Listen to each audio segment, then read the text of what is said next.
Blood soaked the stone floor of the northern hall, and King Roran Blackthorn fell to his knees beside his mate, screaming a sound no wolf should ever have to make.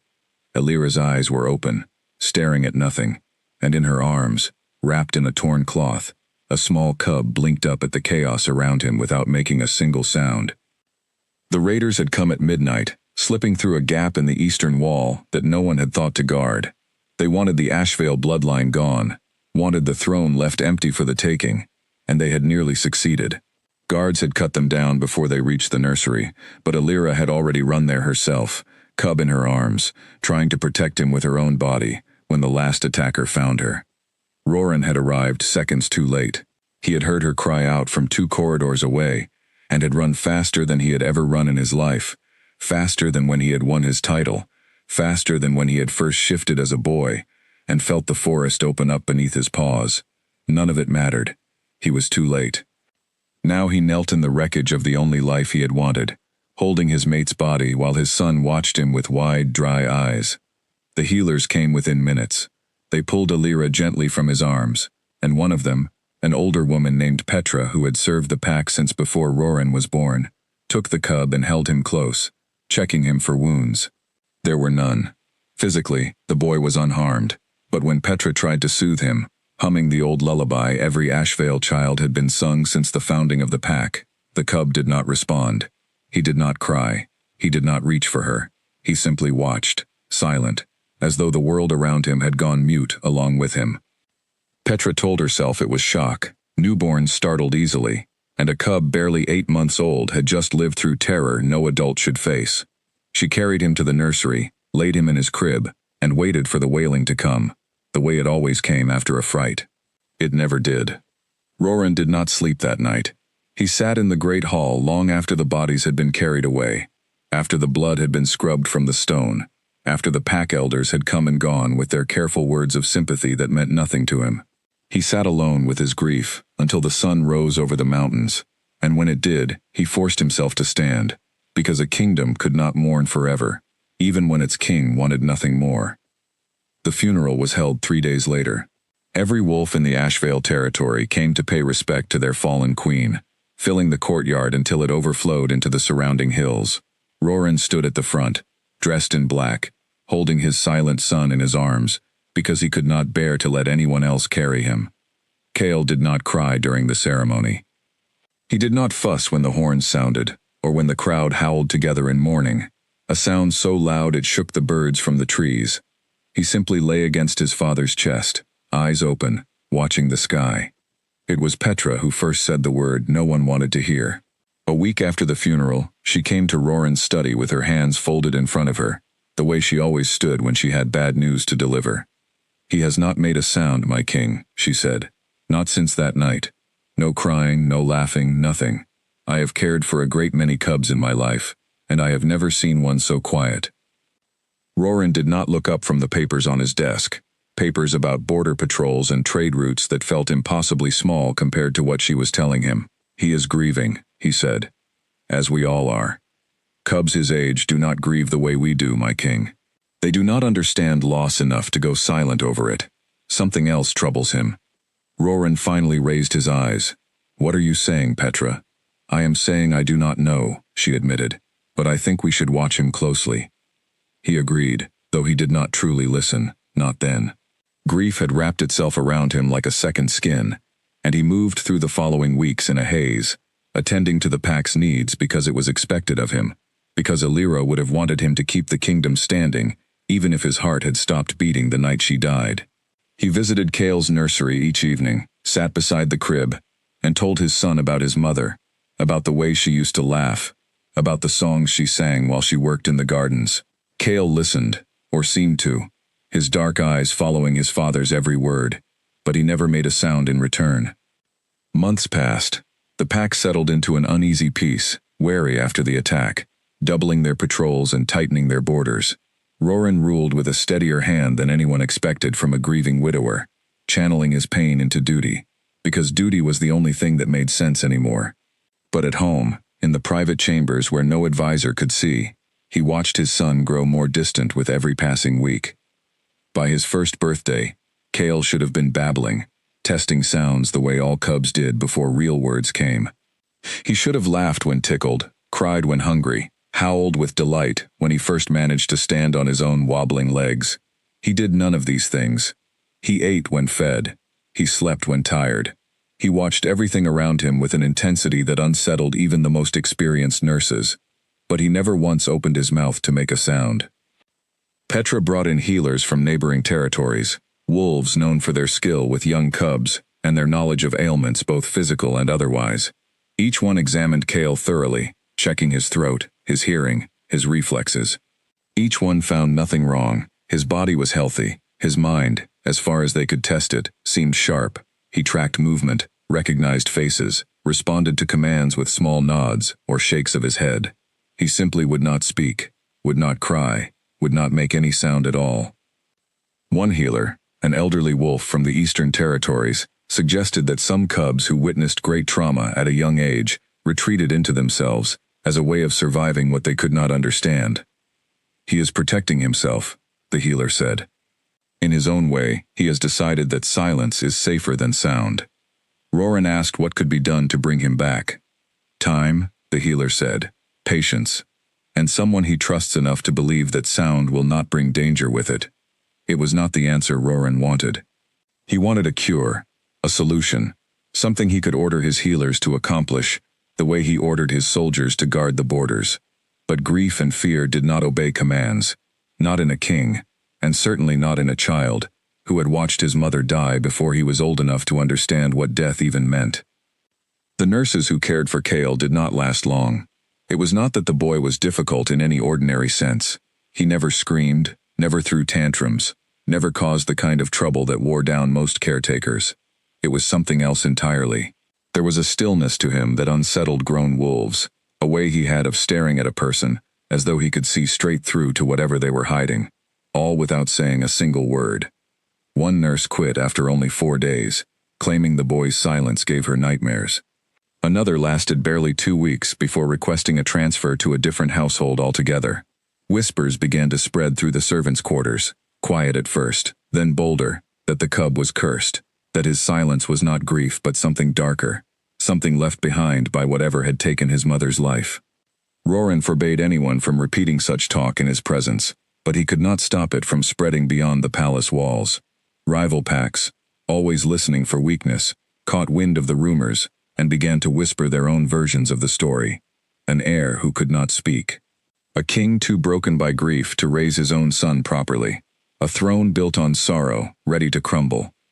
Chief among those who seized on the rumors was Draven of the Thornfang Pack, a territory to the south that had long resented Ashvale's control over the richest hunting grounds in the region. Draven had tested Ashvale's borders before, small skirmishes and land disputes that Roran had handled without much difficulty.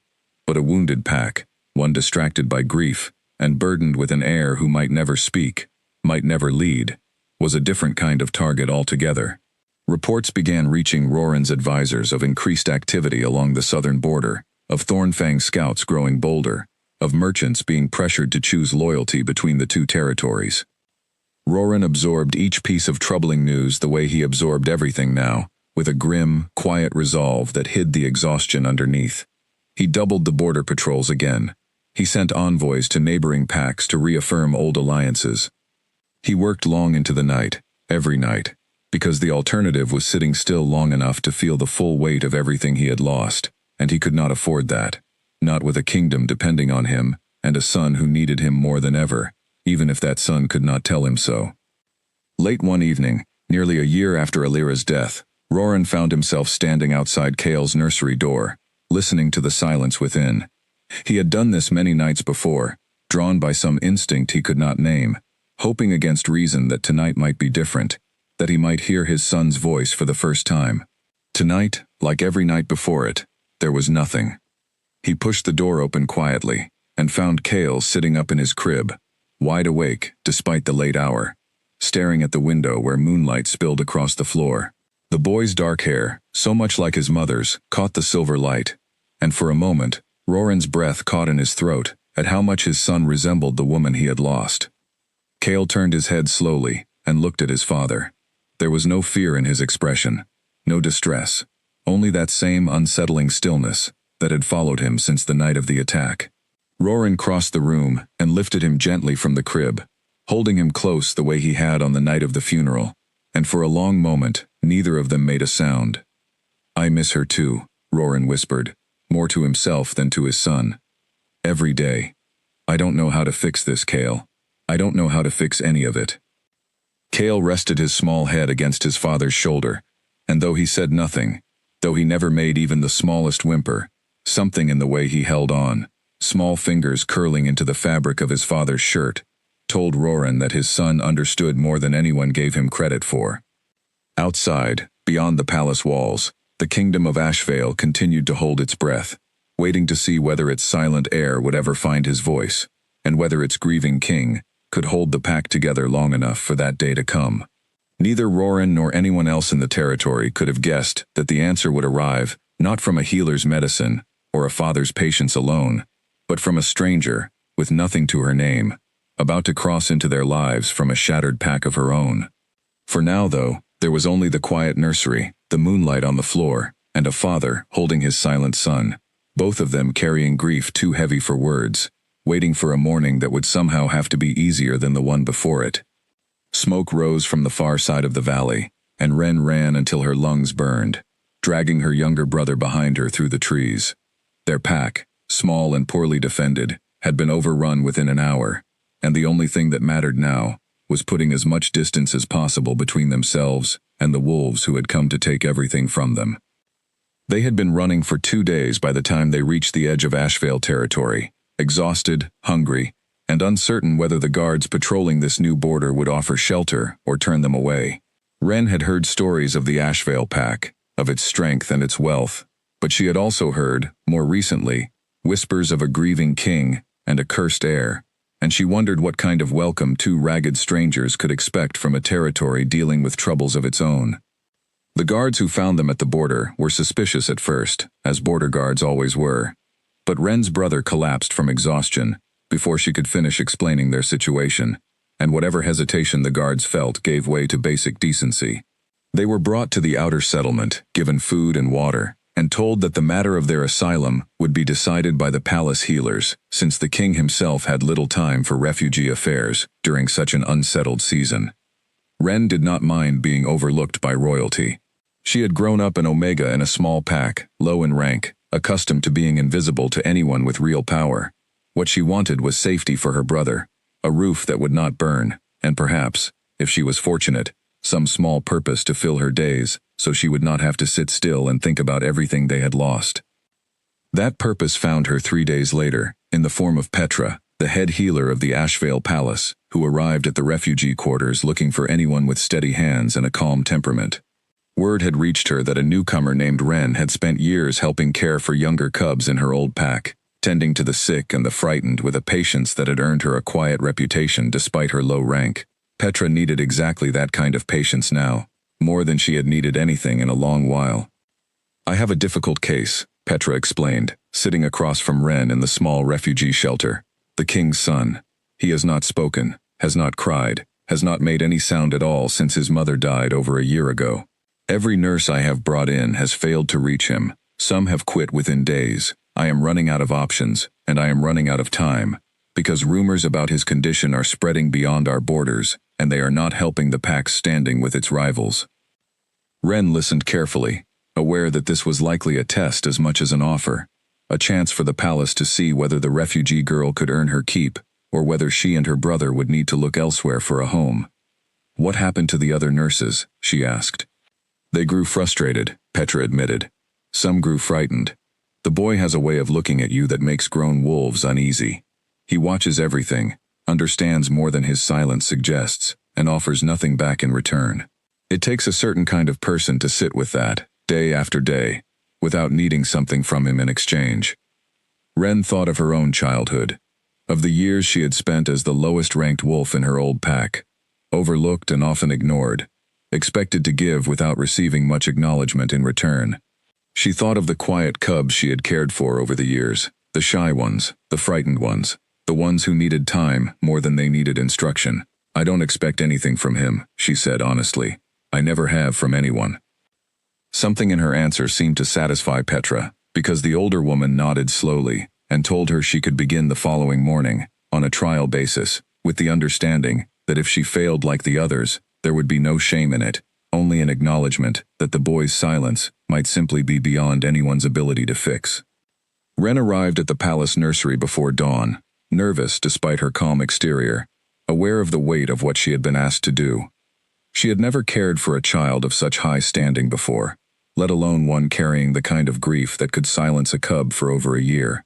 She reminded herself, as she walked through the grand corridors toward the nursery wing, that a child was a child, no matter his bloodline, and that grief did not care about titles or thrones. The nursery itself was larger and finer than anything Wren had ever seen, filled with soft furnishings and carved wooden toys that had clearly gone untouched for a long time. Cale sat near the window when she entered, small for his age, with dark hair and darker eyes that fixed on her the moment she stepped through the door. He did not smile. He did not reach for her. He simply watched, the way Petra had warned her he would, with an intensity that made Wren's chest tighten with something close to sadness. She did not rush toward him the way the previous nurses apparently had. She did not coo at him or try to coax a reaction from his still face. Instead, she settled herself on the floor, a respectful distance away, folded her hands in her lap, and simply sat, letting the silence stretch between them without trying to fill it. "Good morning," she said eventually, quietly, more of a passing comment than a demand for response. "My name is Wren. I'll be helping look after you for a while, if that's all right with you." Cale did not answer, of course, but he did not look away either. He continued watching her from across the room, and Wren found that she did not mind the silence the way the others apparently had. There was something almost peaceful about it, a kind of honesty in a child who refused to perform emotions he did not feel, simply to make the adults around him comfortable. Over the following days, Wren settled into a rhythm that differed sharply from the approaches the previous nurses had taken. She did not try to teach Cale words or coax sounds from him through repetition and reward, methods that Petra told her had been attempted, unsuccessfully, many times before. Instead, she simply existed alongside him, tending to small chores in the nursery, folding linens, arranging his toys, humming softly to herself as she worked, never directing the melody at him, never demanding his attention. She let him watch her from wherever he chose to sit, let him approach at his own pace, and asked nothing of him in return. It took nearly a week before Cale began to show the smallest signs of interest beyond simple observation. Wren noticed it first in the way he began positioning himself closer to whatever task she was performing, no longer content to watch from across the room, but choosing instead to sit within arm's reach, still silent, still withdrawn, but undeniably closer than before. She did not comment on it, did not make a show of the small victory, worried that drawing attention to his progress might frighten him back into his shell. She simply continued as she had, patient and unhurried, treating each small step forward as though it were the most natural thing in the world. Petra visited regularly to check on their progress, and though she saw no dramatic breakthrough to report to the king, she noted the subtle shifts in Cale's behavior with growing hope. "He eats more readily when she is near," Petra observed one afternoon, watching from the doorway as Wren helped Cale with his midday meal. "He did not do that with the others." "He doesn't need me to do anything for him," Wren replied simply. "I think that's what the others got wrong. They wanted him to respond to them. I'm not waiting for anything." Petra studied her for a long moment, something thoughtful in her expression. "You may be exactly what this palace needs," she said finally, before excusing herself to attend to other duties, leaving Wren alone once more, with the quiet, watchful boy who was slowly, carefully, beginning to trust her presence in his small, silent world. Word of the new nurse's steady progress eventually reached the king himself. Though Roran received the news with the same guarded skepticism he applied to most hopeful reports these days.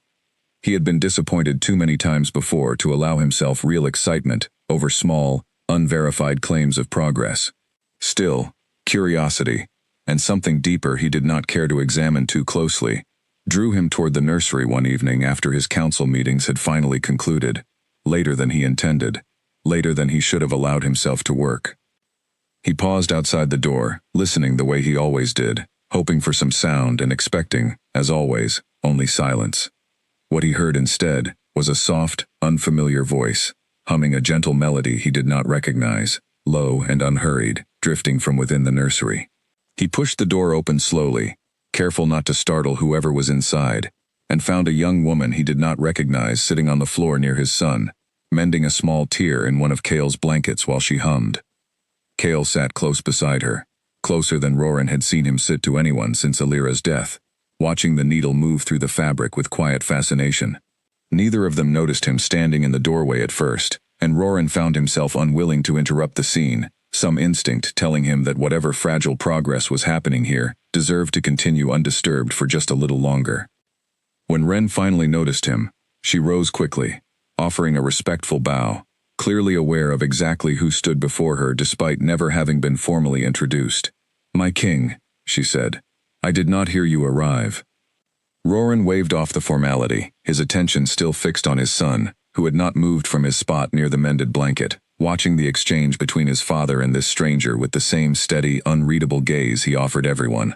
"Petra tells me you've made some progress with him," Roran said carefully. "Small progress," Ren replied honestly, unwilling to overstate what little she had accomplished. "He is still silent, but I believe he is listening more than anyone realizes. I believe, given enough time, he might find his way back to sound on his own terms, rather than being pushed toward it before he's ready."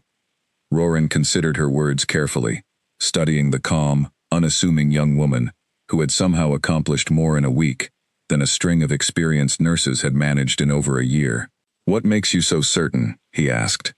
Ren glanced down at Cale, who had returned his attention to the mended blanket, running small fingers along the stitched seam with quiet curiosity. "I'm not certain of anything, my king," she admitted. "But I've learned that some wounds heal faster when no one is watching the clock, waiting for them to close." It was not the confident guarantee Roran had hoped to hear, but there was something in her honesty that struck him more deeply than false reassurance ever could have. He looked at his son once more, saw the small, unmistakable signs of comfort in the boy's posture that had been absent for so long, and felt, for the first time in over a year, the faintest stirring of something he had almost forgotten how to feel. Hope.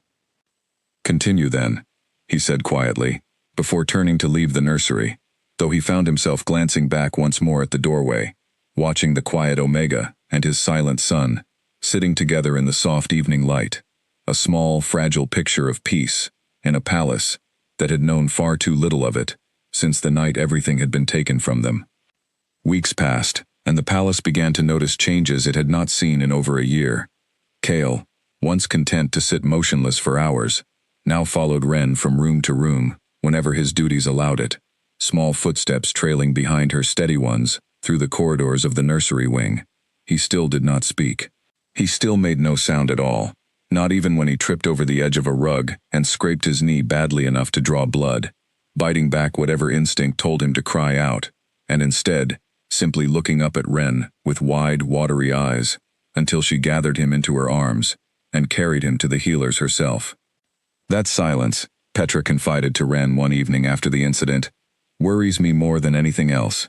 A cub who does not cry when hurt has learned somewhere along the way that crying does not bring help. That is not a lesson a child should ever need to learn." Ren thought about those words often in the days that followed, turning them over in her mind while she went about her duties. She began paying closer attention to the small moments when Cale seemed most at ease, the quiet stretches of afternoon, when they sat together in the garden, while she tended to the herbs Petra used in her remedies, the evenings when she read to him from picture books meant for younger children, her voice low and steady, never demanding a response, simply offering the words as company, rather than instruction. She noticed, too, the way Cale watched his father from a distance whenever Roran passed through the nursery wing, a longing in his small face that he never expressed through words or gestures, only through the way his eyes followed the king until he disappeared around a corner.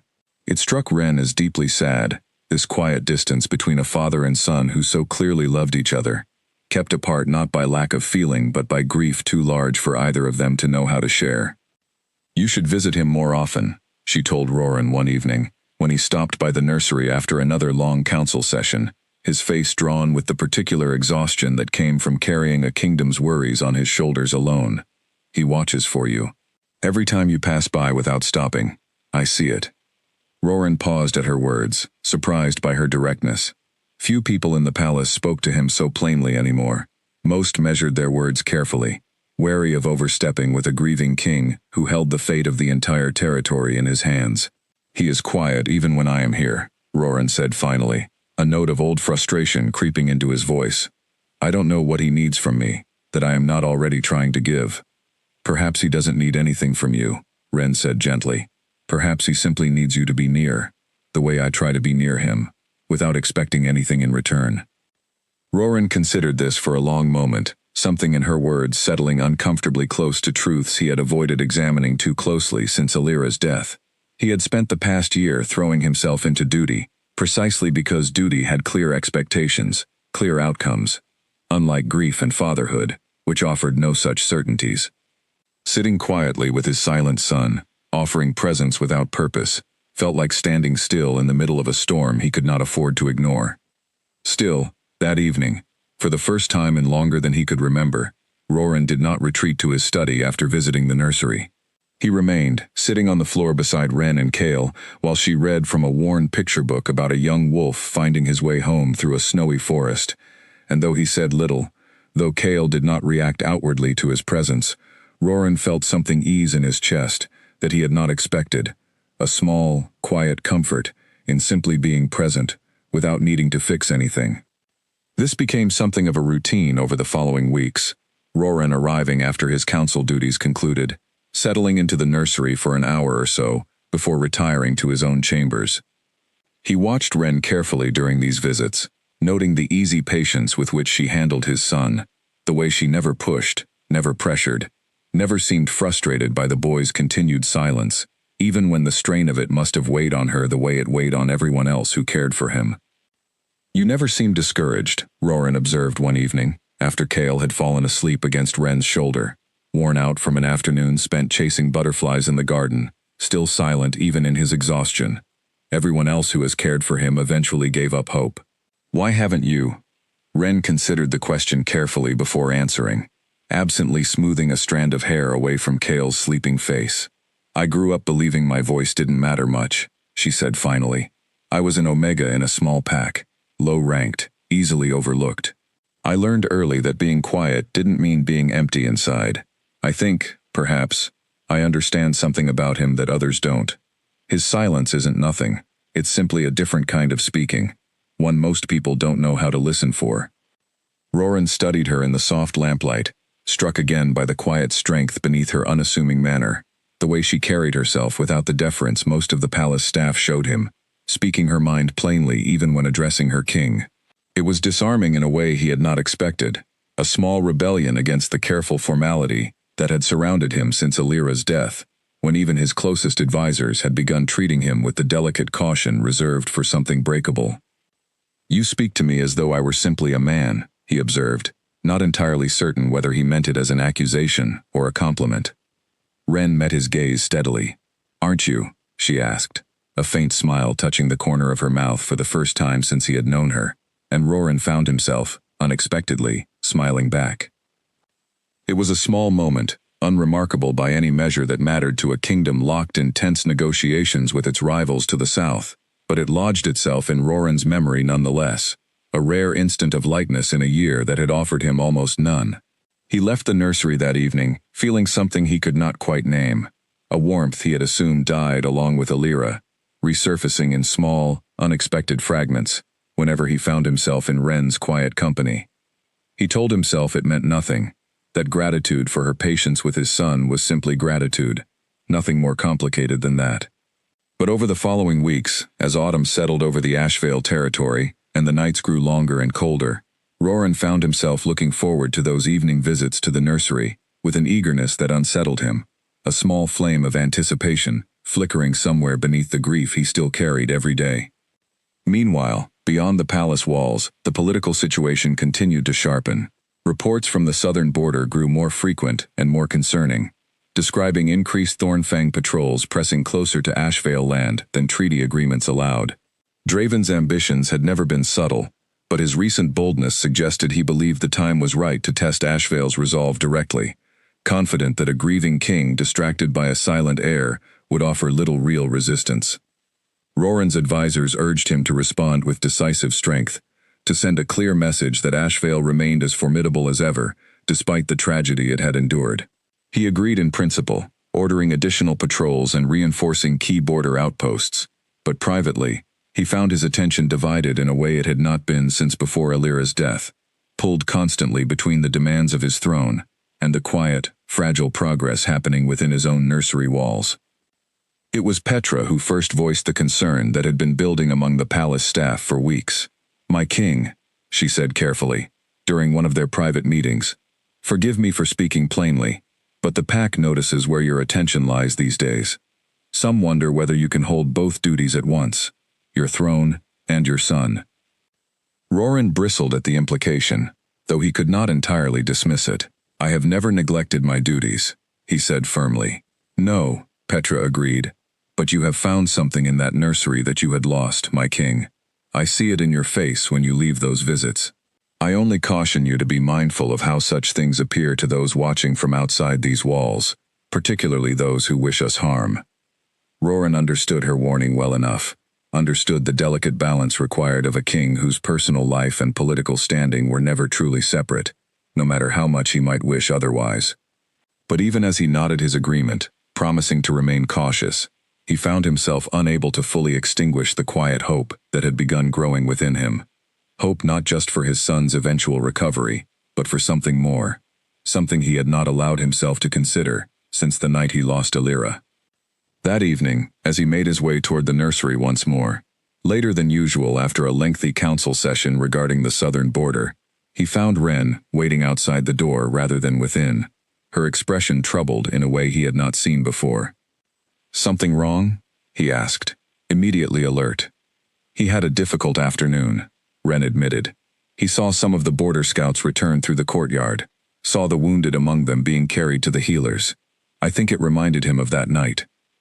He wouldn't settle for nearly an hour.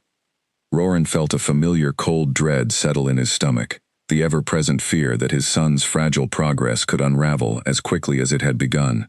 "Is he all right now?" "He's resting," Wren said. "But my king, I think we should consider how much he sees of the palace's more difficult moments. He understands more than anyone realizes.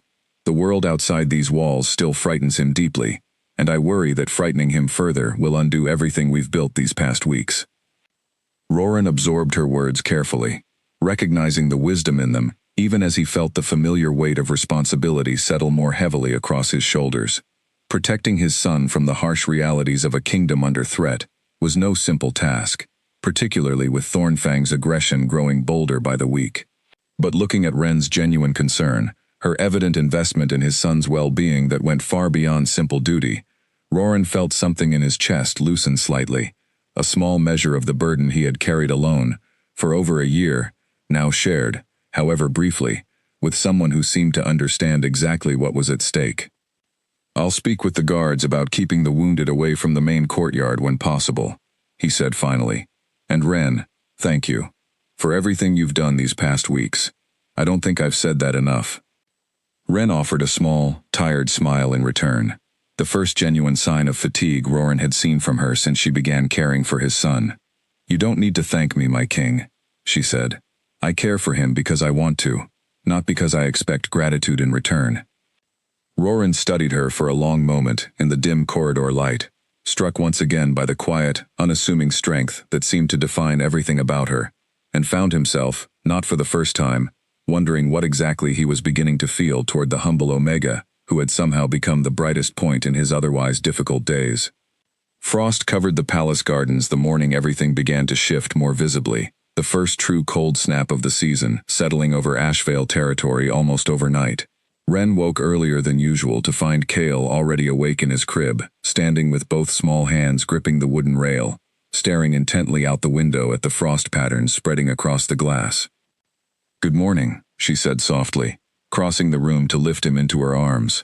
He allowed it easily now, something he had not done in those first difficult days, resting comfortably against her shoulder as she carried him to the window for a better look at the frozen garden below.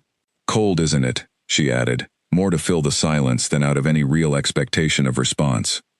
Kale reached one small hand toward the glass, pressing his palm flat against the frosted surface, watching with quiet fascination as the warmth of his skin melted a small clear circle in the frost.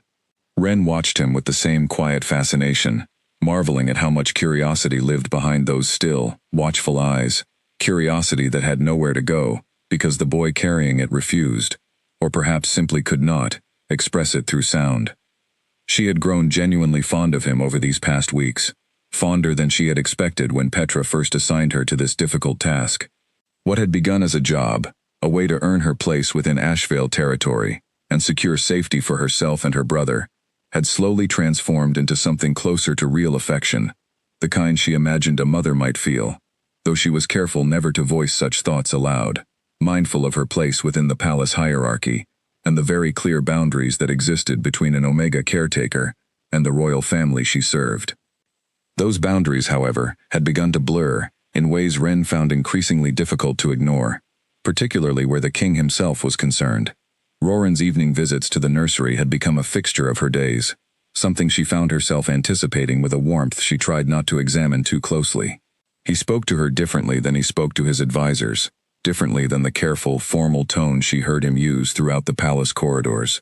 With her, he seemed to set aside some of the heavy weight he carried everywhere else, allowing small moments of genuine ease that she suspected few others in the territory ever witnessed. She reminded herself often that such moments meant nothing beyond simple gratitude, that a king, grieving his mate, would naturally find comfort in anyone who had helped restore some fragment of his son's well-being. She reminded herself that the vast gulf between an Alpha King and a low-ranked Omega refugee could never truly close, no matter how comfortable their evening conversations had become. But reminders, she found, did little to quiet the small flutter in her chest whenever she heard his familiar footsteps approaching the nursery door each evening.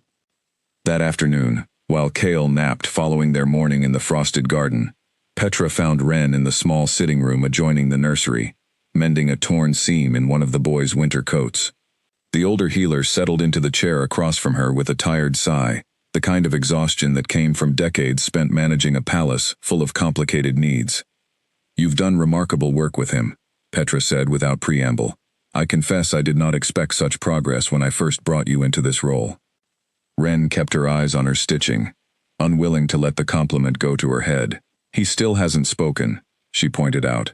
"I don't know that I can claim success until he does." "Progress comes in many forms, child," Petra said gently.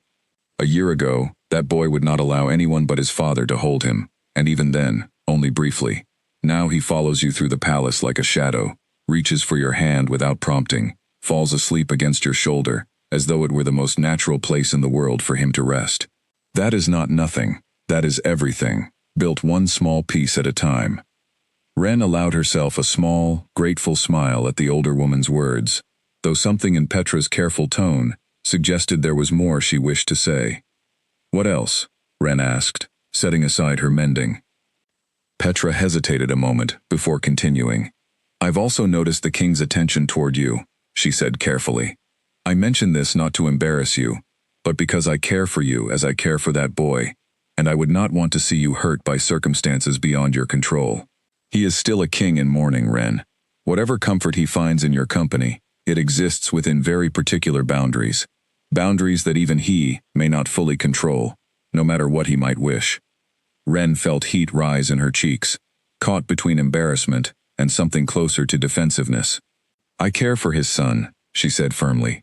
"Nothing more." Petra studied her for a long moment, clearly unconvinced but wise enough not to press the matter further. "Of course," she said simply, rising from her chair. "I only wanted you to hear it plainly, in case you had not already considered it yourself." The conversation left Ren unsettled for the remainder of the afternoon, turning Petra's words over in her mind while she went about her usual duties. She told herself the older healer's concerns were unfounded, that whatever warmth had grown between herself and the king existed purely within the context of his gratitude for her care of Kale. Nothing more complicated than that. But when Roran arrived that evening for his usual visit, later than expected, weariness evident in the lines around his eyes, Ren found herself watching him with new awareness, cataloging the small ways he seemed to relax in her presence, the way his shoulders lowered slightly the moment he crossed the nursery threshold, the way his rare smiles came more easily when directed toward her than toward anyone else in the palace. "Difficult day," she asked, setting aside the storybook she had been reading to Kale, who remained curled against her side, half asleep in the warm firelight.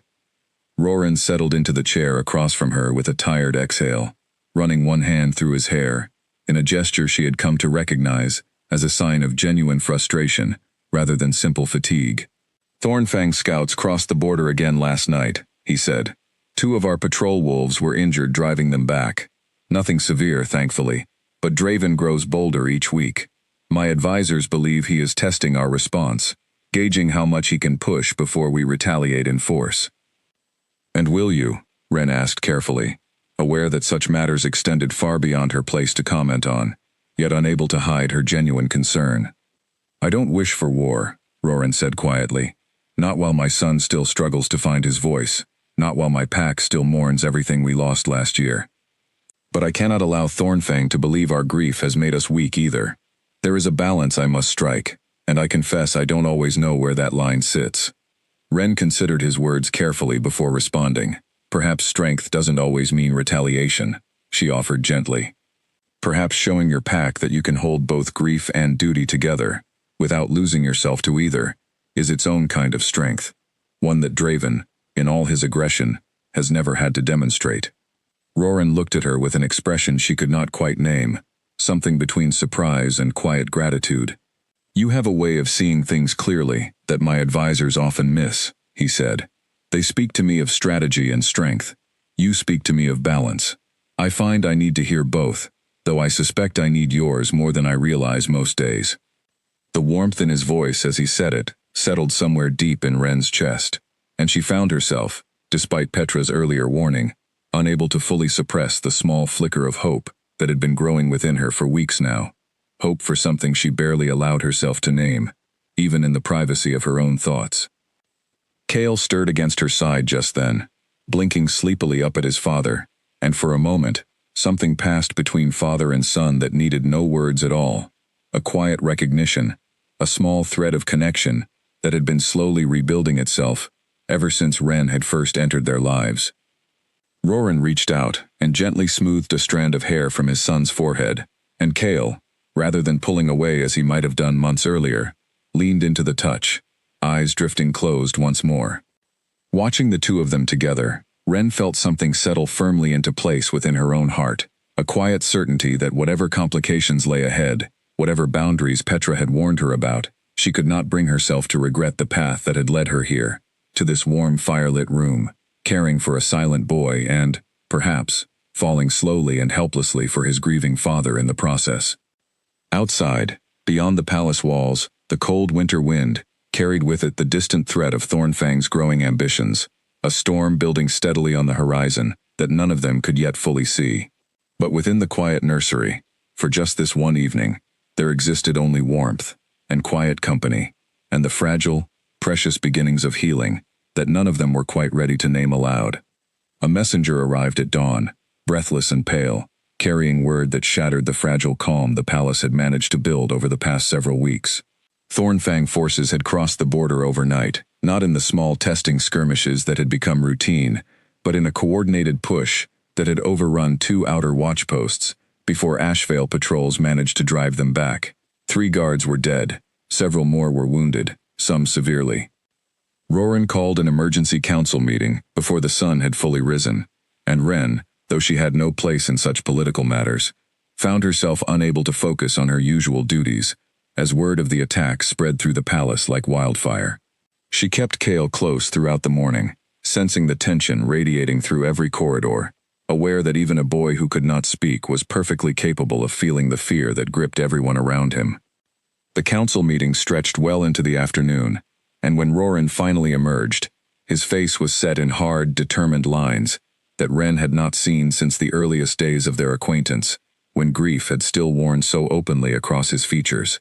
He came to the nursery briefly, though his visit was shorter than usual, his attention clearly divided by the crisis unfolding beyond the palace walls.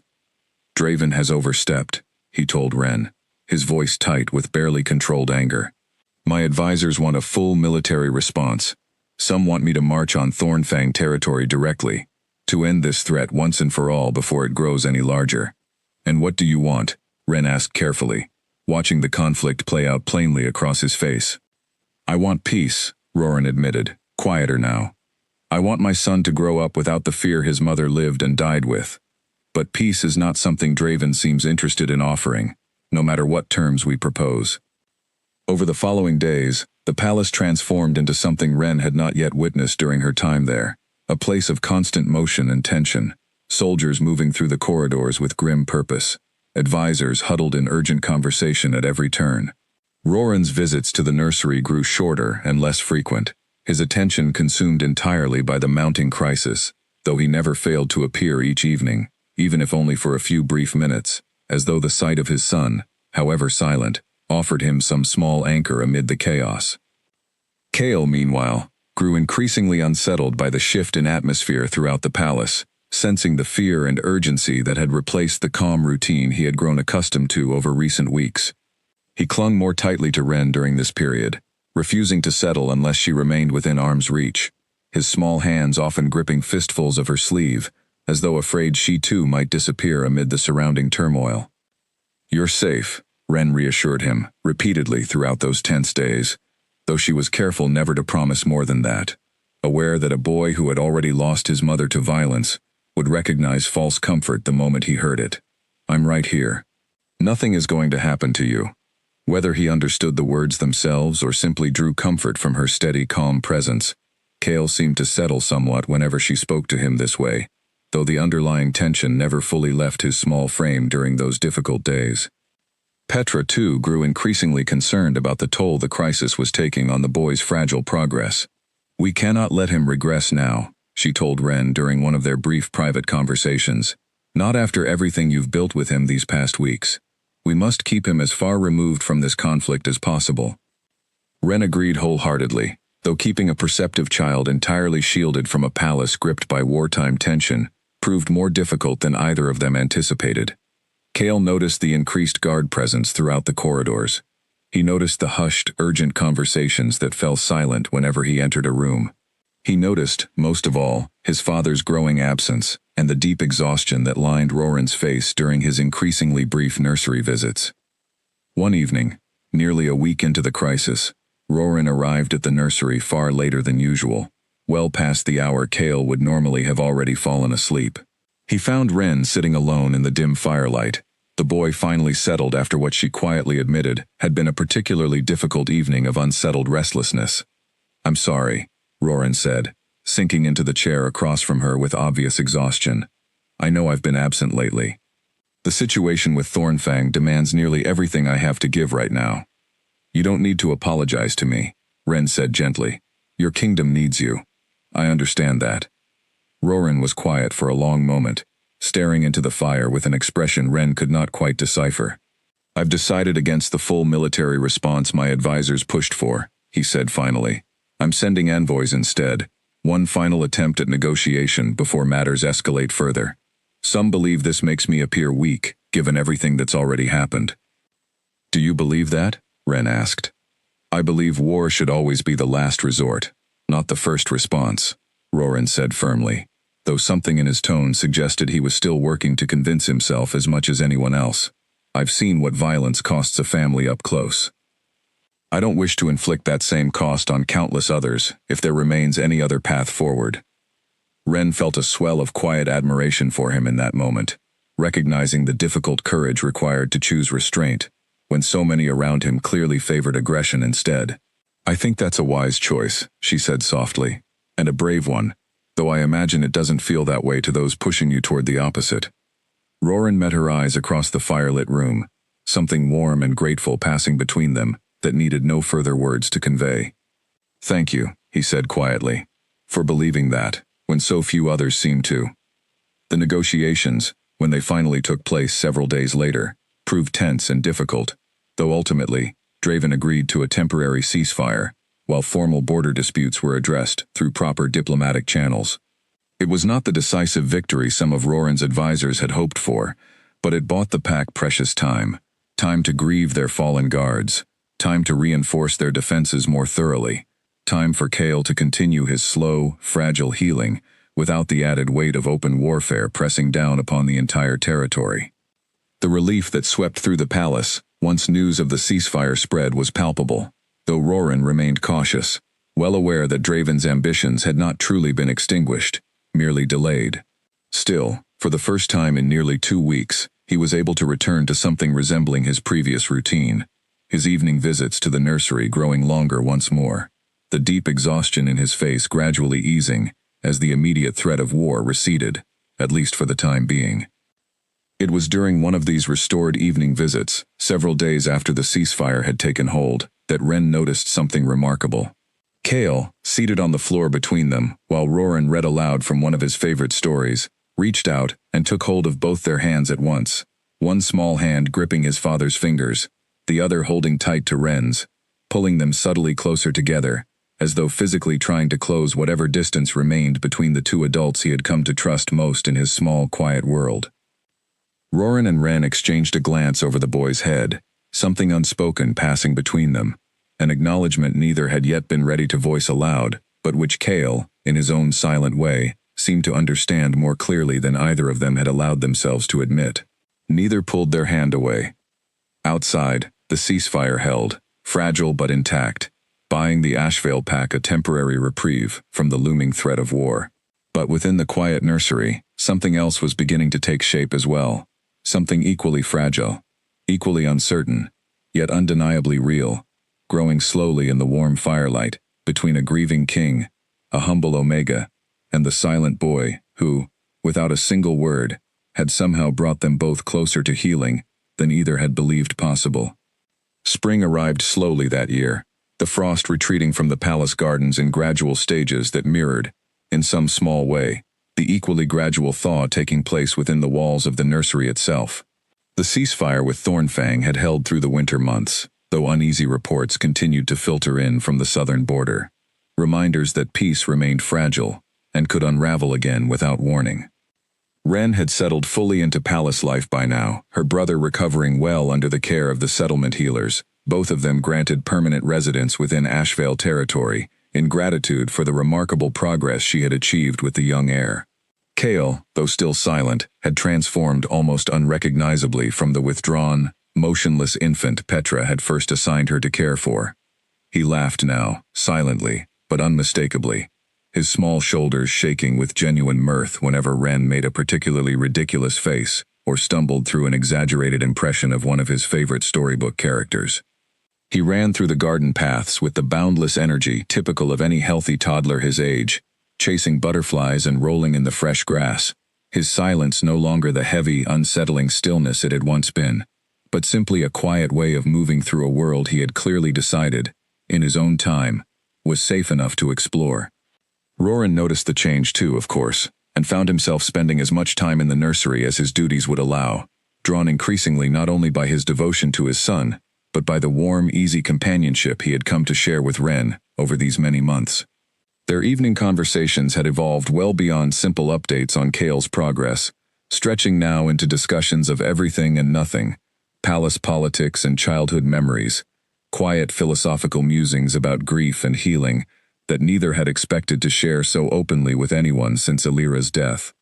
Petra, watching this evolving dynamic with the sharp, knowing eyes of someone who had served the palace for decades, finally broached the subject directly one afternoon, while helping Ren prepare herbal remedies in the healing quarters. "You know the whole palace speaks of it now," she said, without looking up from the herbs she was carefully measuring. "The way the king looks at you, the way you look at him in return." Ren felt the familiar heat rise in her cheeks that always accompanied such observations, though she no longer bothered denying the truth of them the way she once had. "What would you have me do, Petra?" she asked honestly. "Deny my feelings? Distance myself from Kale to avoid further gossip? I don't know how to do either of those things anymore. Not after everything we've built together these past months."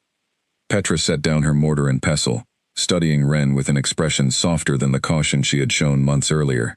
"I'm not suggesting either of those things, child," she said gently. "I only want you prepared for what may come, should this continue growing the way it clearly has been. A king's mate carries heavy expectations, particularly one who steps into that role as an Omega, with no title, no lineage of note. Some among the pack elders will not welcome such a match easily, no matter how much good you've done for that boy." Ren absorbed this warning seriously, aware that Petra's concerns carried real weight within the complicated social hierarchies of Ashvale territory. "I don't seek a title," she said quietly.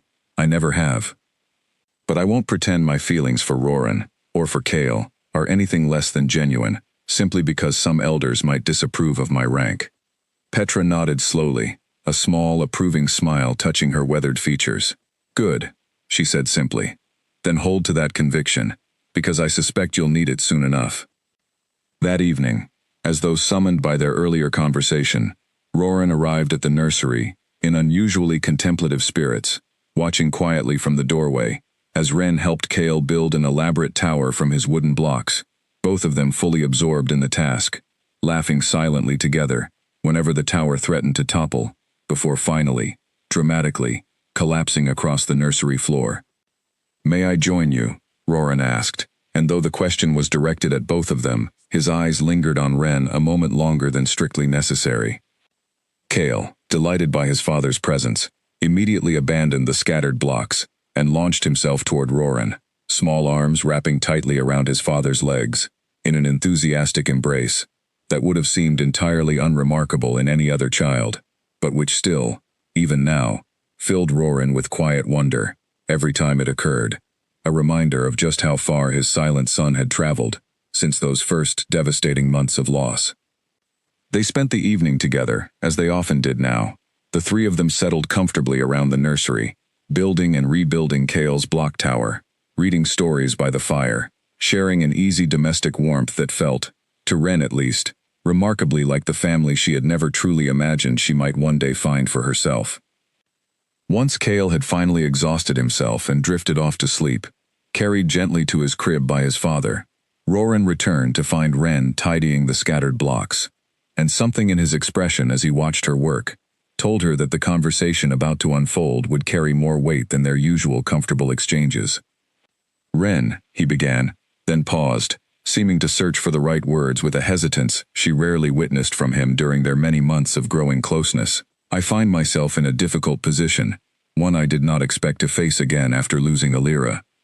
I care for you, deeply, in ways that have crept up on me slowly enough that I did not fully recognize them until they had already taken firm root.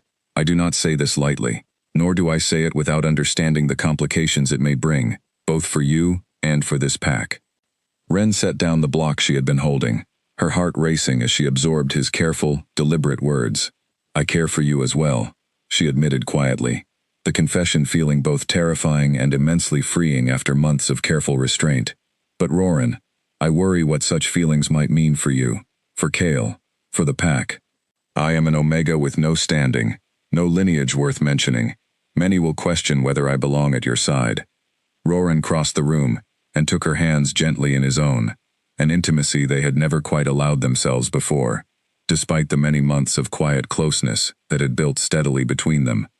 "Rank has never determined a person's worth in my eyes," he said firmly. "You brought my son back to me when I believed nothing could.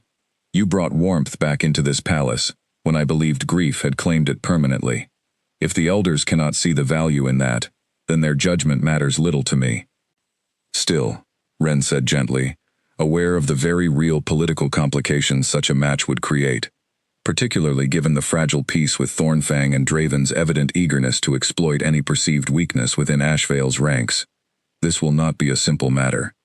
Some may see it as further proof of your weakness, choosing an Omega with no title over a more strategically advantageous match with another noble house. I have spent this past year and a half proving my strength through duty and restraint," Roran said.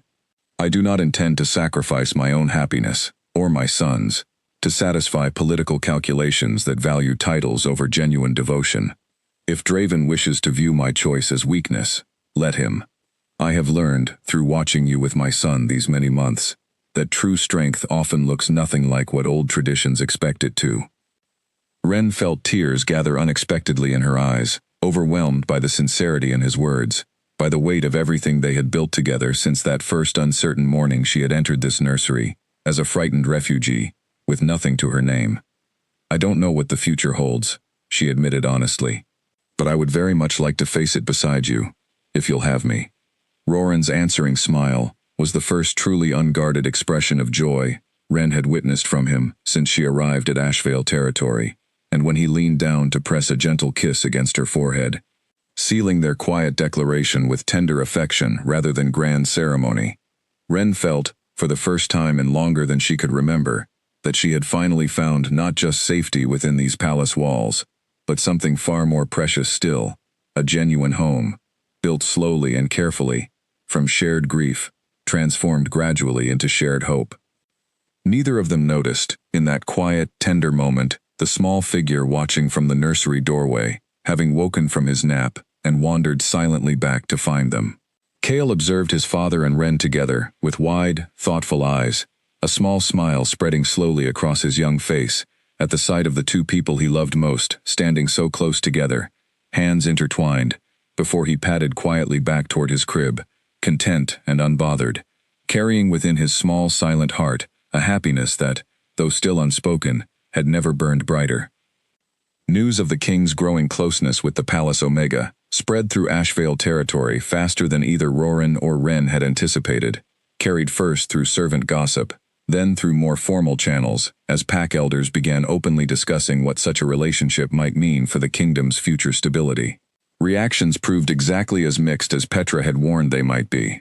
Some among the pack expressing genuine warmth toward the young woman who had brought their silent heir back from the edge of complete withdrawal, while others, particularly among the older noble families, voiced sharp concern over a king potentially choosing a mate so far below traditional expectations of rank and lineage.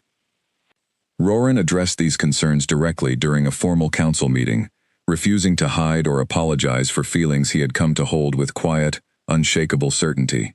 "My son speaks again because of her patience," he told the assembled elders, his voice carrying the same firm authority he had used to guide the pack through every crisis since Alira's death. "My grief eased because of her presence. I will not dismiss such values simply because tradition suggests I should look elsewhere for a more strategically convenient match." Not all present were swayed by his conviction, and word of the council's divided reaction inevitably reached beyond Ashvale's borders, exactly the kind of vulnerability Draven had been waiting to exploit.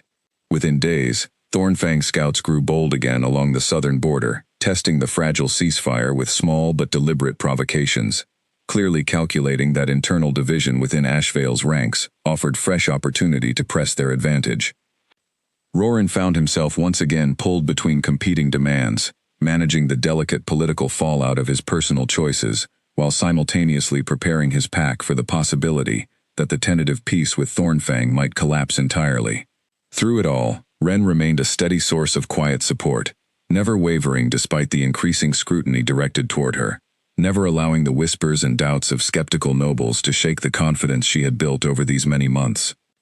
Kale, meanwhile, continued his remarkable progress, growing more expressive and engaged with each passing week, though he still had not spoken a single word aloud.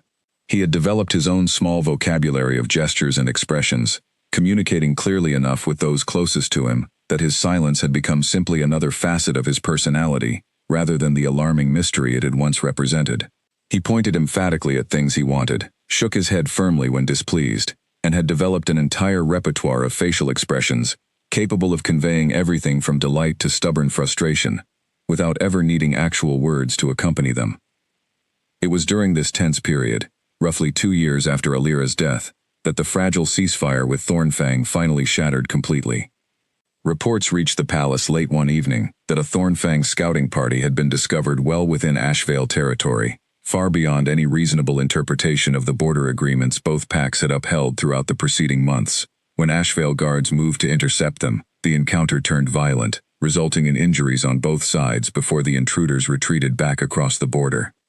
Draven, rather than offering any apology or explanation, sent a formal message the following morning, declaring the ceasefire void, citing what he claimed were repeated Ashvale provocations along contested territorial boundaries, claims that Roran's advisors quickly and thoroughly disproved through careful documentation of the actual border incidents. It became clear, in the tense council sessions that followed, that Draven had simply grown tired of waiting, choosing instead to seize what he perceived as the perfect moment to strike, believing Ashvale's internal divisions over the king's personal choices had weakened their unity beyond effective response. "He is wrong," Roran told his assembled council with grim determination. refusing to let doubt creep into his voice despite the very real danger the pack now faced. Whatever disagreements exist regarding my personal choices, this pack has never wavered in its loyalty when true danger threatens our borders. We will show Draven exactly how wrong his calculations have been. The following weeks passed in a blur of urgent military preparation, Roran dedicating nearly every waking hour to strengthening Ashvale's defenses, coordinating with allied packs for potential support, and preparing his territory for the very real possibility of open conflict with Thornfang forces. Ren, though she had no formal role in these military matters, found herself drawn increasingly into the palace's crisis response regardless, her calm, steady presence proving invaluable in managing the heightened anxiety that gripped the entire household during such uncertain times. Kael, sensitive as always to the shifting emotional currents around him, grew visibly more anxious as the palace tension mounted once again, echoing the difficult period from the previous year, when Thornfang's initial aggression had first disrupted his fragile progress. Ren dedicated herself to maintaining as much normalcy as possible within the nursery, despite the surrounding chaos, keeping their daily routines consistent, shielding him as much as she reasonably could from the more alarming aspects of the palace's wartime preparations. Late one evening, as reports arrived confirming that Thornfang forces had begun massing along the border in numbers suggesting a full-scale invasion was imminent, Roran came to the nursery looking more exhausted and burdened than Ren had seen him since the earliest days of Alira's death. He said nothing at first, simply crossing the room to where Kael slept peacefully in his crib, watching his son's steady breathing with an intensity that spoke volumes about the fear weighing on him. "I may need to lead our forces personally," he finally admitted, his voice low and heavy with the weight of the decision. "My advisors believe Draven will only be deterred by a direct show of strength from the throne itself, not simply our military commanders." Ren felt her chest tighten with fear at the implication, though she understood well enough the harsh realities of pack leadership that made such a choice necessary. "If that is what the pack requires of you, then I will support that choice," she said, though her voice trembled slightly despite her best efforts to remain steady for his sake. "But Roran, please, come back to us, to both of us." Roran turned from the crib and pulled her into a tight embrace, holding her close, in a way that conveyed everything words could not fully capture in that fraught, uncertain moment. "I intend to," he said fiercely. "I have far too much waiting for me here to consider any other outcome." The following days brought a flurry of final preparations before Roran's departure toward the southern border, the entire palace operating with a grim, focused urgency that left little room for anything beyond the immediate demands of impending conflict. Ren found small moments to spend with Roran amid the chaos, treasuring each one with an intensity she had not expected to feel, aware of exactly how precious and fragile such moments could prove to be in a world where violence had already claimed so much from both of them.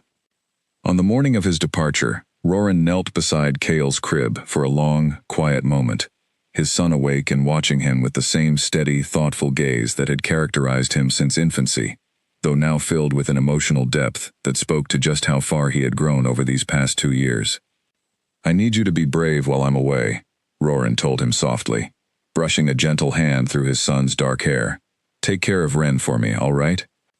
Kael reached up and gripped his father's hand tightly with both of his small ones, an unmistakable gesture of both understanding and reluctance to let him go, though he made no sound, offered no protest beyond the fierce, silent grip of his small fingers.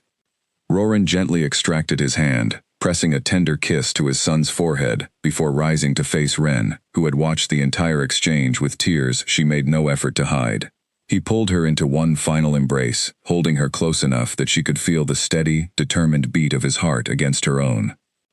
"Whatever happens," he murmured against her hair, "know that these past months with you have been the greatest gift I've received since before I lost everything that night.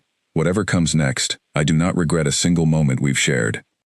"Don't speak as though you won't return," Ren said firmly, pulling back just enough to meet his eyes with fierce determination of her own.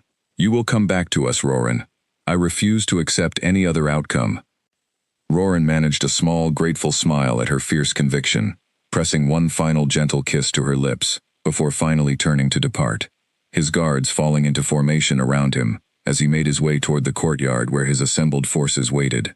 Ren watched from the nursery window, Kael held tightly in her arms, both of them silent as they observed Roran mount his horse and lead his forces out through the palace gates, riding toward whatever fate awaited them all along the tense and dangerous southern border. 3 days passed with only fragmented reports trickling back from the southern border, each one leaving Ren more anxious than the last, as she tried desperately to maintain a sense of normalcy for Chaol's sake despite the mounting uncertainty. Petra did her best to keep Ren informed of whatever news reached the palace, though the details remained frustratingly incomplete, painting only a partial picture of heavy fighting along the contested border regions where Roran's forces had engaged directly with Draven's advancing troops. The palace itself, though technically far removed from the actual fighting, had not escaped the conflict's reach entirely, with so many of the territory's strongest guards deployed to the southern front alongside Roran. The home defenses had been noticeably thinned, a vulnerability that had not gone unnoticed by those seeking to exploit it. Petra had grown increasingly cautious in recent days, insisting on additional precautions throughout the nursery wing, though even she could not have anticipated exactly how that vulnerability would eventually be tested. It happened on a quiet evening, nearly a week after Roran's departure, when Ren had settled into the familiar routine of preparing Chaol for bed. The boy unusually subdued that evening, sensing perhaps more acutely than usual the tension that continued to grip the palace in his father's absence. She had just finished helping him into his sleeping clothes when she heard it, a soft, deliberate sound from the corridor outside the nursery, entirely unlike the familiar footsteps of palace staff or guards making their usual rounds. Ren's instincts, honed through years of vigilance following her own pack's destruction, immediately recognized the sound as wrong, out of place, dangerous. She scooped Chaol into her arms without hesitation, moving quickly and quietly toward the small adjoining chamber where emergency supplies were kept, her mind racing through the limited options available to her in this suddenly precarious situation. The nursery door opened slowly, deliberately, and Ren's blood ran cold as an unfamiliar figure stepped into view. A lean, scarred wolf she did not recognize, clearly not palace staff, clearly not anyone with legitimate business within these private chambers. He carried himself with the careful, calculated movement of someone trained for exactly this kind of covert incursion, his eyes scanning the room with cold efficiency before settling directly on Ren and the child clutched protectively in her arms. "The king's heir," the intruder said, his voice low and grim, more statement than question. "Draven will pay handsomely for such valuable leverage." Ren felt fear surge through her entire body, sharp and immediate, but beneath it, something fiercer took hold, a fierce, protective instinct that overrode every impulse toward panic. She backed further into the small chamber, positioning herself firmly between the intruder and the terrified child now trembling silently against her chest, his small fingers digging into her shoulder with a desperate grip.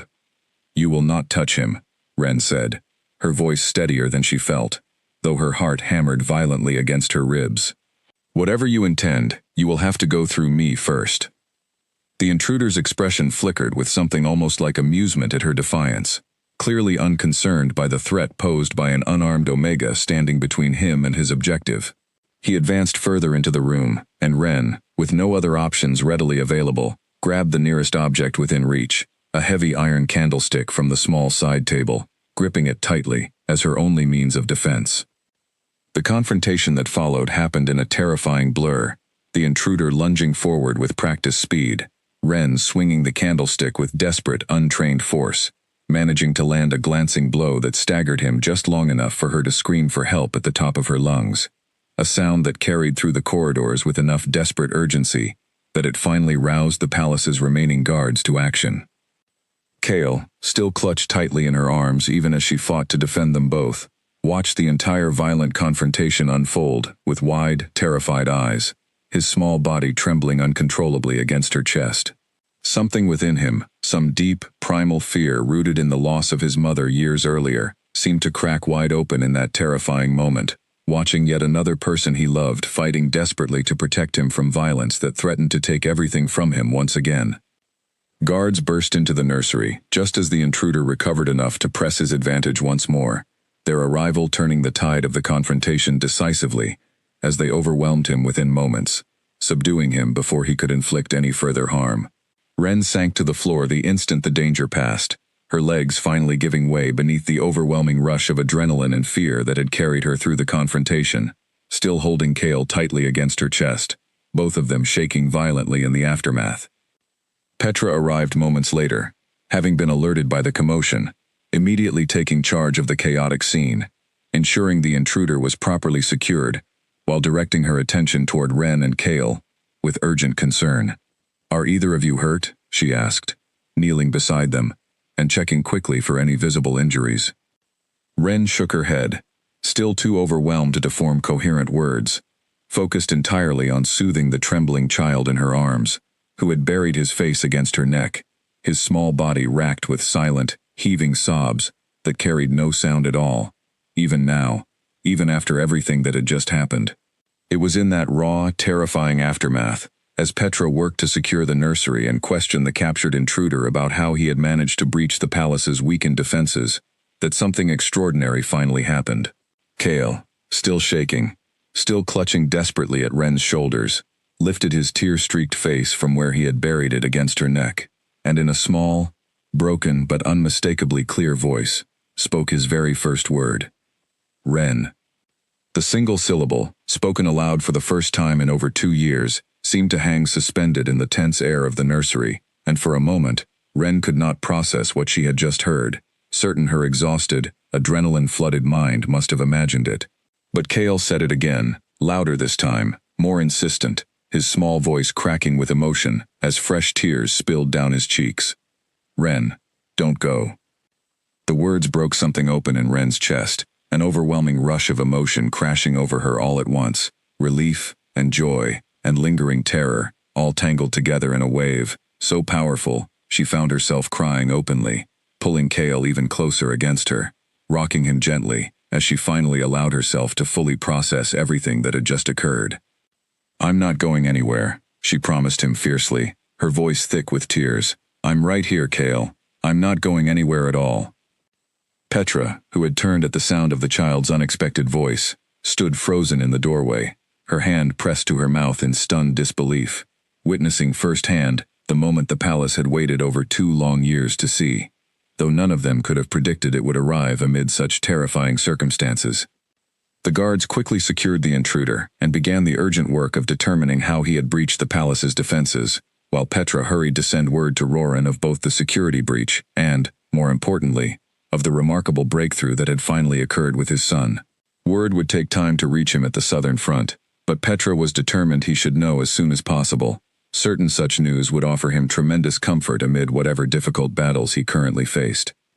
Later that night, once the immediate danger had fully passed and the palace's remaining guards had reinforced every entry point against further incursion, Ren sat with Cale in the quiet nursery, the boy finally calm enough to rest, though he refused to release his tight grip on her hand, even as exhaustion began pulling him toward sleep.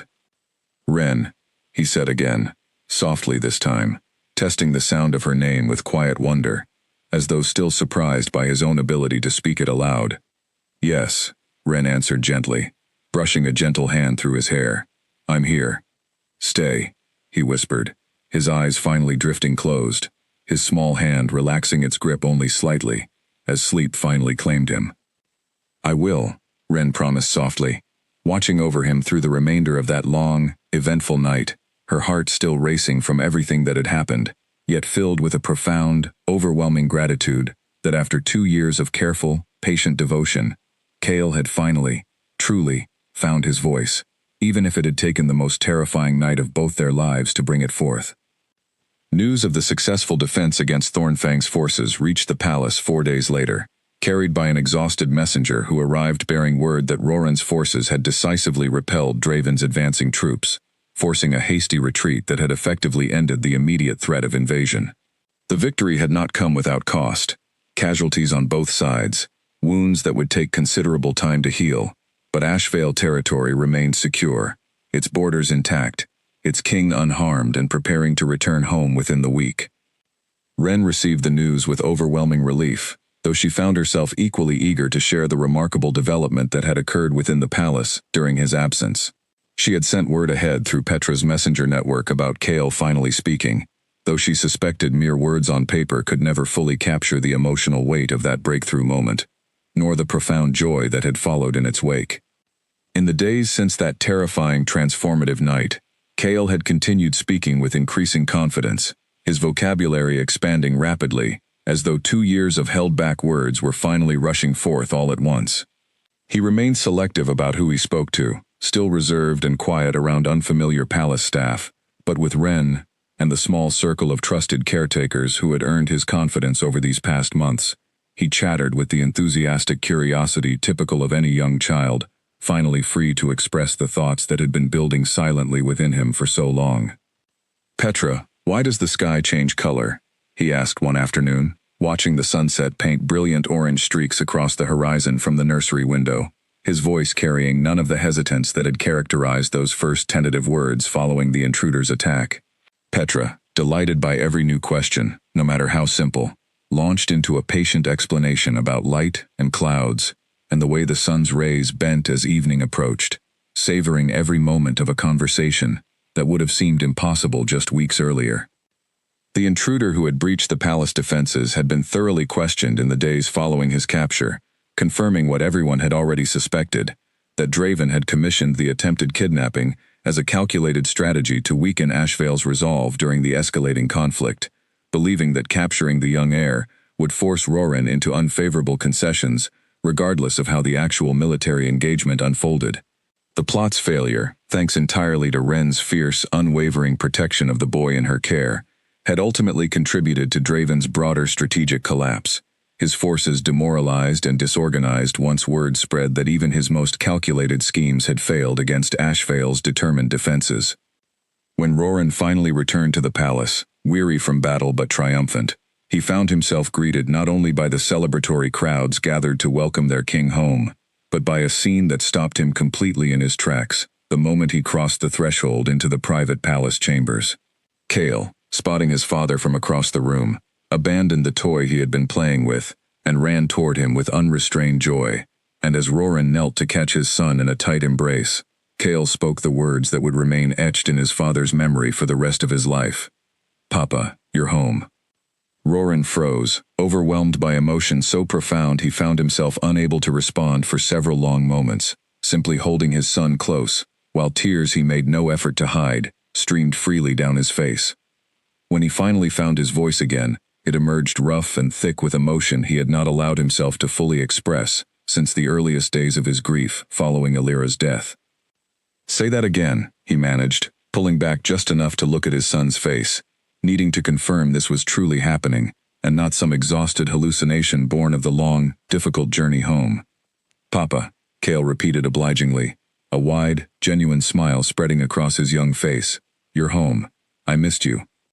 Roran gathered his son close once more, overwhelmed by a happiness so complete it nearly rivaled the devastating grief he had carried for so long, the two emotions somehow existing together within him now, proof that even the deepest wounds could eventually make room for healing and joy, alongside the sorrow that would never fully disappear.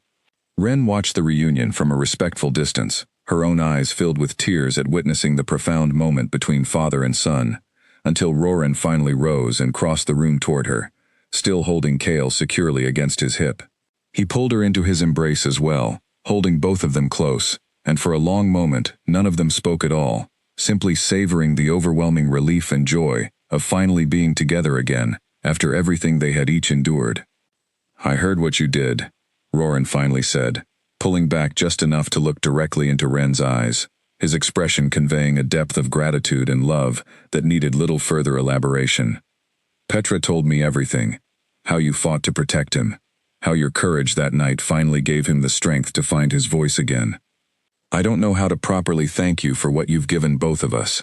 "You don't need to thank me," Ren said softly, echoing words she had spoken to him many times before, though this time carrying an entirely different weight given everything they had both survived. "I love him, Roran. I love you both.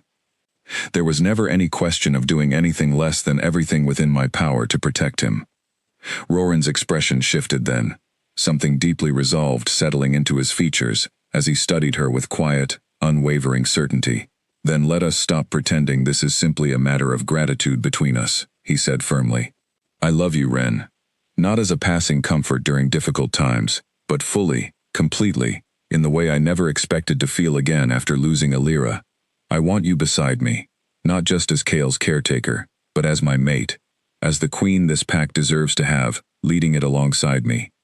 Ren felt her breath catch at the depth of sincerity in his words, at the magnitude of what he was offering her. A low-ranked refugee Omega, who had arrived at these palace gates with nothing but her brother, and the clothes on her back barely 2 years earlier. I love you too, she said, her voice trembling with emotion. But Roran, the elders, the political complications, everything Petra warned me about, none of that has simply disappeared. I no longer care what complications may arise, Roran said firmly. I have spent this entire conflict fighting to protect this pack's future, and I refuse to sacrifice my own happiness, or my son's, or yours, to satisfy outdated expectations that value bloodlines over genuine devotion and proven strength of character. You have shown this pack, through your courage and unwavering love, exactly the kind of queen Ashvale needs. I intend to make that abundantly clear to anyone who still harbors doubts. Cale, still held securely in his father's arms, looked between the two adults with evident delight, clearly understanding, even at his young age, exactly what this conversation meant for their small, unconventional family. Ren, he said happily, tugging gently at Ren's sleeve to draw her closer. Stay with us forever. Ren laughed through her remaining tears, reaching out to take both Roran's hand and Cale's small one in her own, the three of them standing together in the warm afternoon light of the palace chambers, finally, truly united, as the family they had slowly, carefully built together over these past difficult but transformative years. I would like nothing more, she said softly, and in that moment, surrounded by the two people who had come to mean everything to her, Ren felt the last remnants of her old fears and uncertainties finally give way entirely to hope, to belonging, and to a love she had never dared imagine finding when she first arrived at these palace gates, as nothing more than a frightened, homeless refugee, seeking simple safety for herself and her brother. The formal announcement of Ren's new status came 3 weeks later, during a gathering that drew representatives from every corner of Ashvale territory, along with several allied packs, eager to witness the ceremony and reaffirm their continued alliance with a kingdom that had proven its resilience through so much hardship over the preceding 2 years. Roran stood before the assembled crowd, with Ren beside him, and Cale held between them, small hand clasped firmly in each of theirs, and addressed the pack directly, rather than relying on formal proclamations read by advisors, wanting every wolf present to hear his convictions spoken plainly in his own voice. 2 years ago, this pack lost its queen, he began, his voice carrying clearly across the crowded courtyard. We lost more than that night too. We lost our sense of safety, our certainty in the future, and for a time, we very nearly lost the voice of the child who represents that future most directly. I stand before you today not to diminish what we lost, because that grief remains part of who we are and always will. But I stand here also to celebrate what we have found in its place. A woman whose courage and devotion brought my son back from a silence none of our healers could break, whose love has brought warmth back into halls that had grown cold with sorrow. He turned to look at Ren directly, his expression conveying a depth of sincerity that silenced even the most skeptical among the gathered elders. I do not offer her this position, because tradition demands a queen, he continued. I offer it because she has already proven herself worthy of it through every difficult day she spent earning my son's trust, through the courage she showed defending him with nothing but her own 2 hands when our palace's defenses failed. If any among you still doubt her worthiness, I ask you to look at the boy standing beside her, speaking freely for the first time in over 2 years, and tell me any title or lineage could have accomplished what her simple, steadfast love achieved. A murmur swept through the crowd, and though a few of the older, more traditional elders exchanged uncertain glances, the overwhelming response from the assembled pack proved overwhelmingly supportive, many among them having witnessed firsthand the remarkable transformation Ren had brought about, both within the young heir and within their grieving king. Cheers rose from the crowd, growing steadily louder as more voices joined in celebration, until the courtyard rang with genuine, enthusiastic approval for the match their king had chosen. In the months that followed, Ashvale territory entered a period of renewed stability and growth, unlike anything the pack had experienced since before Alira's death. The formal peace treaty with Thornfang, negotiated from a position of clear strength following Draven's decisive defeat, established firm, lasting boundaries that finally brought genuine security to the long-contested southern border. Draven himself, weakened considerably by the failed campaign and the loss of support among his own advisors following such a costly defeat, found his ambitions considerably curtailed, no longer posing the persistent threat he once had. Within the palace itself, life settled into a warm, comfortable rhythm that Ren had once believed impossible to find again after losing her own pack years earlier. She and Roran were formally bonded as mates during a modest ceremony attended by close friends and family, rather than the grand political spectacle some had initially expected, a choice that reflected their shared preference for genuine intimacy over empty formality. Kael, now speaking as freely and enthusiastically as any child his age, served as an eager and delighted participant throughout the ceremony, having appointed himself, with great seriousness, as the official keeper of the ceremonial rings. Petra, watching the joyful proceedings from among the gathered guests, found herself reflecting on the remarkable journey that had brought them all to this moment, from that devastating night of loss, through 2 years of careful, patient healing, to this warm, hopeful celebration of new beginnings. She approached Ren during a quiet moment amid the festivities, taking her hands warmly in her own weathered ones. "I confess I doubted whether anyone could reach that boy," she admitted with a small, grateful smile. "I am endlessly glad to have been wrong." Ren returned the smile warmly, glancing across the courtyard to where Roran stood laughing at something Kael had said, the boy gesturing animatedly as he recounted some elaborate story to a small group of delighted palace guests. He simply needed someone willing to wait for him, without demanding anything in return, Ren said softly. "I think, in many ways, we all did." As the seasons continued to turn, and Ashvale territory flourished under its newly strengthened leadership, Kael grew steadily into a bright, curious, and remarkably resilient young wolf, his early silence becoming simply one chapter within a much larger story, rather than a defining wound that continued to shape everything that followed. He remembered little of those difficult early years by the time he grew older, though the deep bond he shared with Ren, forged through those long months of patient companionship, remained a defining feature of his childhood, one he would carry with gratitude throughout his entire life. Roran, for his part, found in Ren not simply a partner who had healed his son, but a genuine equal capable of offering wisdom and perspective that strengthened his leadership in ways he had never anticipated when he first reluctantly allowed a humble refugee Omega into his grieving household. Together, they guided Ashvale territory through years of continued prosperity, their combined strengths, his steady authority and her quiet compassion, proving far more effective than either quality could have achieved alone. Years later, when Kael himself had grown into a capable young wolf, being trained to eventually assume leadership of the pack his parents had worked so hard to protect and strengthen, he would often ask his mother, for that was how he thought of Ren despite the difference in blood between them, to tell him the story of how she had first come to Ashvale territory, of the long silence that had once defined his early childhood, and of the terrifying night that had finally broken through it. "Were you scared?" he asked her once, during one such retelling, old enough now to fully grasp the danger she had faced that night defending him against the intruder's attack. "Terrified," Ren admitted honestly, never one to soften difficult truths for the sake of comfortable storytelling. "But I loved you more than I feared what might happen to me."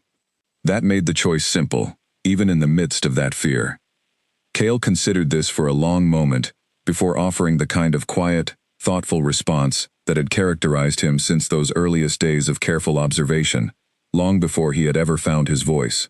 "I'm glad you chose to love me," he said simply, "even when I couldn't tell you so myself."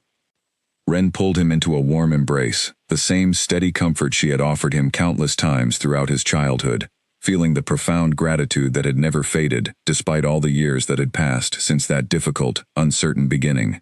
"You never needed words to tell me that," she said softly. "I always knew." And in the warm glow of the palace that had once echoed with grief and silence, but now rang consistently with laughter and life, the small family that had been built from tragedy, patience, and unwavering love continued forward together, their bond stronger than any of the threats that had once sought to tear them apart, proof that even the deepest silences could eventually give way to voices worth waiting for.